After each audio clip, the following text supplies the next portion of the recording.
Coach, coming off a great win last night, head over for round 2 with Richmond. Let's talk about how the day after feels after a good win and how we prepare for Richmond.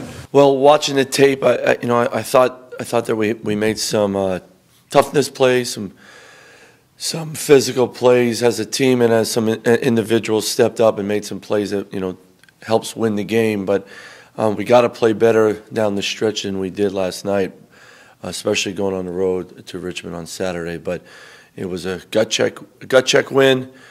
Really proud of the way our guys fought through it. I thought we sort of got sluggish on offense against their 1-3-1 in the second half. I did think we changed a couple things, and we got some good plays at the rim and attacking and drew a bunch of fouls. So it was, I was really proud of our effort and our approach, and find a way to beat a good team at this time of the year is so important. As well as you guys are playing, there's stuff that always concerns coaches. What concerns you right now? Probably, turnovers. Probably, I just thought we had a couple sloppy ones last night. I think more of that, and then, when we're not aggressive like the way I like us to be, and the guys know how I want them to be, we're playing not to make a mistake. That's not us. That's not me. Be real aggressive. I thought at times yesterday we left some points off the board because we just weren't aggressive enough, and that's a credit to St. Louis. But I think late in the season, teams that don't turn over and teams that are aggressive playing their way, I think that's a huge advantage. When you're winning and playing well, how do you invite complacency and satisfaction and comfort among the group during a win streak? Well, that's my job, without a doubt. I was fortunate to be in this position before with some teams, and hold them as accountable as you would after a loss, after a win, and even more, and be more demanding in practice to be at a high level than just because we lost. And I think that's really important. I think that's on us and our staff, and demand them to keep getting better, even though the formula is working and we're winning games. Continue to demand them to be better than what they were yesterday. That's really important.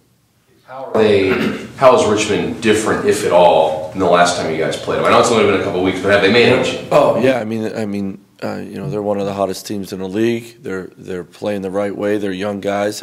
You can tell they're younger players, and it's led by Greg and Jacob. Those two guys are being great leaders out there, and KO's coming along. But the rest of the guys, these freshmen that got thrown in the fire, can tell they've played over 20 games now. They're playing better. They're more efficient. They look more comfortable out there, and their leaders are playing really well. But the rest of the team has been very efficient, and they've had some really good wins because they've just really improved since the last time we've seen them. What kind of challenge is it for you as a staff? You don't have a lot of opportunities on your schedule left to improve your standing. You can only go back a little bit if you manage to slip up. It's just the way the schedule goes. Yeah. It's the way the A10 is this year. What kind of challenge is that? Well, number one is you try to win them all, but you usually don't.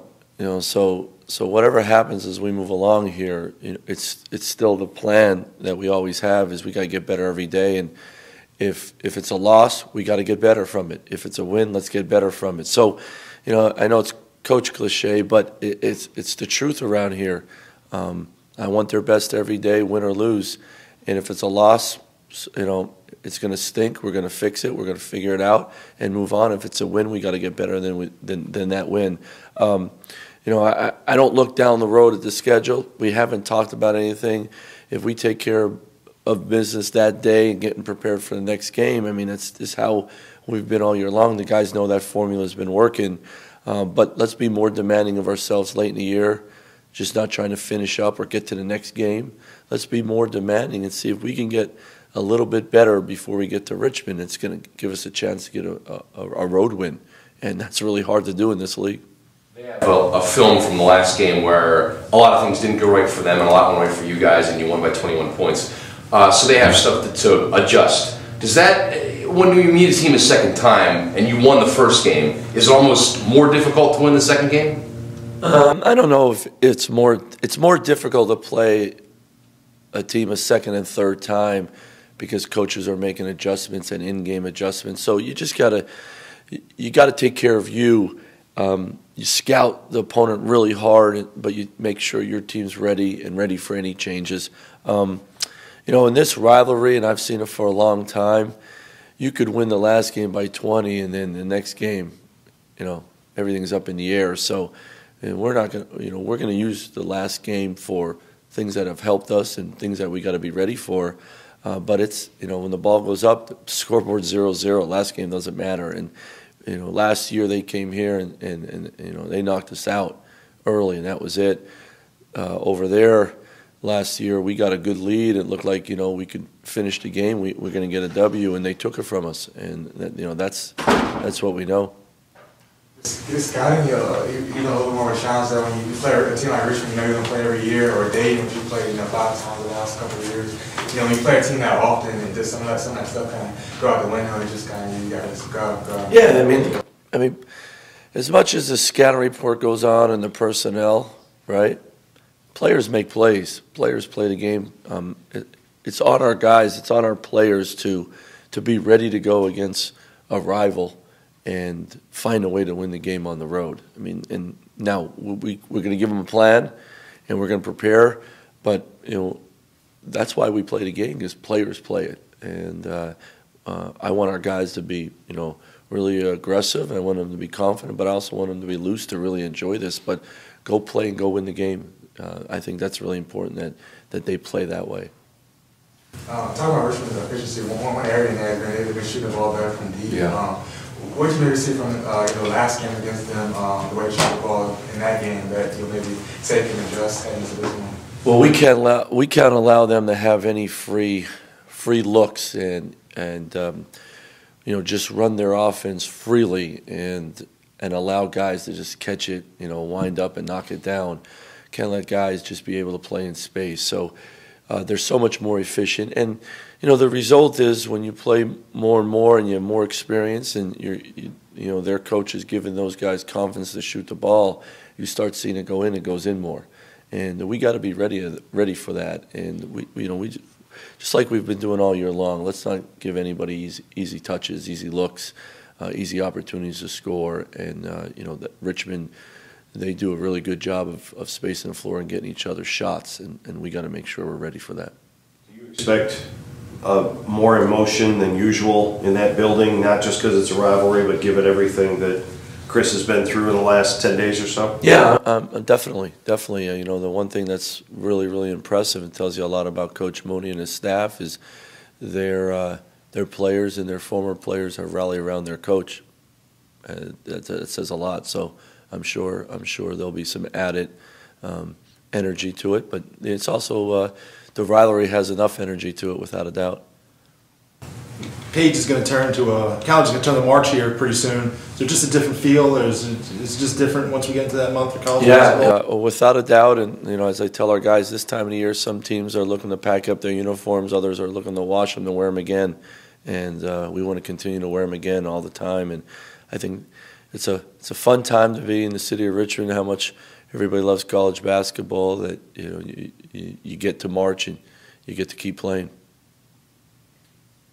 You were asked last night about an aha moment when you thought things had turned around, and that's a fair question. But it seems to me that it's rarely an aha moment. It's usually just a long, drawn-out process to get from where you were when you got here to where you are right now. Is that correct? And Yeah. Through the whole Yeah, that was a little tougher question. I think there's moments we, as fans, and people remember a game that, man, we really played better that game or turned the corner that game. But for me, it was the way the guys accepted what we threw at them this summer. Really, I just was very, very demanding of them this summer, and we went. You could call it whatever you want. We just, I've been calling it old school. We went old school. We got on the track and we ran really hard. Our workouts were really hard. Our weight room was really hard. And I just told our staff and everybody that was involved in our program that we got to set we got to set a standard with the culture we want of the work ethic and the daily effort and approach. And I think the guys we're seeing in the summer, man, this is really hard, but man, this is working. Guys' bodies changed, the way they fought fatigue. Guys were improving on the court. We were flying around on the defensive side in the summer, and they saw it, and guys bought into it. So I think for me, it was the summer. Now, of course, the results help, but I just felt, and it was led by DJ, IV, Marcus Evans, those three guys, and and Kellen and Malik, those those 5 juniors just led the way. Circling back to that question about kind of eliminating comfort or anything like that. What role have some of those leaders played in that, from a player perspective of kind of self-releasing and that kind of stuff? Well, I think the biggest thing was I wasn't going to let them off the hook. So very quickly they realized that this is how it's going to be. So I might as well accept it and do it right, and do it right the first time. And I think that it was led by those guys. Getting on the track when it's a hot summer day in Richmond is probably not a lot of fun. But I just felt instead of doing all this crazy stuff, all this new stuff, like we got to get back to the basics of running harder, working harder while we're fatigued, and they didn't like it at first, but then when they saw the results, I mean, every one of our big guys ran a mile under 5:30. That doesn't mean you turn into a heck of a basketball player. What it means is you found out that you could push your body and your mind further than you thought, and that carried over to the court and the way, how hard we played. Everybody has a different way to do it. That's just how we did it, and I just really, really liked how the guys from a year earlier till that's June and July, that they really changed, and it's carried over to the court. Chris has always subscribed to the theory that in a not necessarily a rivalry, but in a 2-game series, the team that loses the first game has a bit of an advantage. Do you subscribe to that at all? Motivation, maybe. Motivation. I don't know. I mean, you run both sides of it. Sometimes you have teams that, if you beat that team already, you have confidence to attack them again. If you lose, you make some adjustments, and there's some motivation there, especially in a rivalry. You never want to lose to your rival. So there's, you're a competitive dude. You're gonna be ready to go. Those guys, Chris is gonna have those guys ready to go at home. That place is gonna be jumping. But I mean, that's what we've seen for so many years, and that's the fun of it. That's why there'll be so much attention here in the next 48, 72 hours for the game, and that's how it should be. Your guys seem to be more confident in so many different areas, more confident in their half-court defense and full-court defense, and getting the ball inside to Marcus and Marcus Evans shooting from the corner. Is that something you've seen come over the course of the season, and has the confidence created the winning streak, or did the winning streak create the confidence? A little bit of both. I think our guys have done a really good job of knowing what I want them to do, what our staff wants them to do in situations, especially in half-court offense and the way we want to move the basketball. And I think they really bought into that, and they know it works, but it's also everybody's being a part of it. I think that we're shooting the ball better here the last 10 games.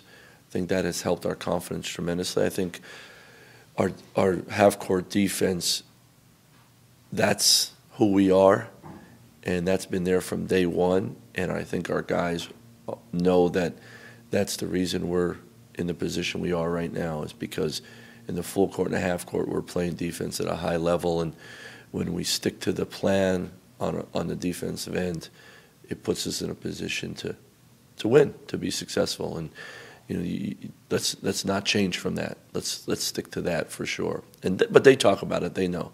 What I like about these guys, the last 12, maybe even more, 15 games, if we have a breakdown or something didn't go right on the defense, there's personal responsibility and accountability for it, which is a sign of maturity. And you know, you see guys looking at me or pointing at me and going like this, like that was my bad, coach, my fault. Now let's move on, let's learn from it. But there's responsibility there, and when you have that, you get yourself right for the next play on the defensive side. I think that's important. That's maturity. Sando Silva ran a mile under 5:30. Yeah, he was one of the fastest on the team. Was he really? Yeah. Wow. 5:20 something. Holy Yep. cow. Yeah. Yeah. Yeah. When I was in college, I ran a 5:09. Now, about 5 days, 9 minutes. Yeah, right. Yeah. I'm not going to attempt that. Who's the fastest? X, Xavier, 5:01. We were pushing him to break 5:01. Quick, you mentioned, preaching, taking it day by day, game by game. How do you feel like the players are kind of grasping that? It seems like they're able to, whether it's a blowout or a close game. Well, I know when you're a player, you look ahead, you look on the schedule. I mean, it's human nature. We just I'm refusing to get too far ahead because let's be in the moment. And like, it's honestly, I'm gonna say it again. It's like, Coach, it's cliche, but I'm telling you, man, that it's let's just get better. That like, the guys know that's my total focus every second right now, and it's been all year long. Is if we just keep getting better, we have a chance to win the next game. That's the right approach. It's working, so let's not shy away from it. But I get it. It's human nature. You look at your schedule. What's next? We're ranking and all that crazy stuff. I get it, but I don't pay any attention to it. If we can get better in the next 2 days, we're a better team Saturday than we were last night. That's a good step for us. And against the teams this time of year, playing our rival, we got to get better. We got to have that right approach. And if we do, then we give ourselves a chance to win. And that's what I tell our guys. Give yourself a chance to win with the approach you have. You mentioned that you've been shooting better the last whatever games you said. Shooting comes and goes. Is this just a matter that it's coming now, or is this guys getting up extra shot after extra shot? Well, we always get up extra shots, so I think a little more confidence. I think guys are, the last 10, 12 games, getting shots that they're more comfortable with and where they're getting it. I think we're doing a better job of giving guys good passes. I thought we weren't we were sometimes throwing it to a shooter not in his pocket, and I think lately we've been a lot better at that. I think we've taken better shots than the first half of the year. I think that's huge. And I thought we took a couple tough ones yesterday, but also I think the right guys are shooting the right shots.